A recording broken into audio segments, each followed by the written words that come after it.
ইফতারের সময় বেশি বেশি আল্লাহর কাছে চাইবেন। একমাত্র মূসা নবী আল্লাহর সাথে ঘন ঘন সাক্ষাৎ করার জন্য বায়না ধরতেন এবং সুযোগও পেতেন। একবার তিনি মহান আল্লাহ তাআলাকে জিজ্ঞেস করেন, হে আল্লাহ, একমাত্র আমাকে আপনার সাথে সরাসরি কথা বলার সম্মান ও সুযোগ দিয়েছেন। এমন সুযোগ কি অন্য কাউকে দিয়েছেন বা দিবেন কখনো?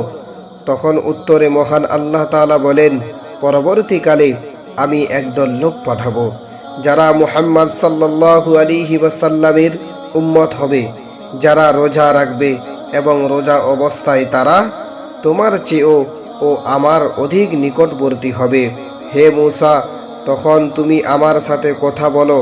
তখন আমার আর তোমার মধ্যে ৭০,০০০ পর্দা থাকে যা তুমি দেখতে পাও না, কিন্তু ইফতারের সময় আমার ওই সব বান্দার মাঝে একটিও পর্দা থাকবে না। সুবহানাল্লাহ। হে মূসা, আমি দায়িত্ব নিচ্ছি, ইফতারের সময় আমি একজন রোজাদারের দোয়াও ফিরিয়ে দেব না। এমন দোয়া যদি আমরা করি, তাহলে ইফতারের সময় আল্লাহ আমাদের সকল আশা পাওয়াগুলোকে আল্লাহ পূরণ করে দেবে। সুবহানাল্লাহ।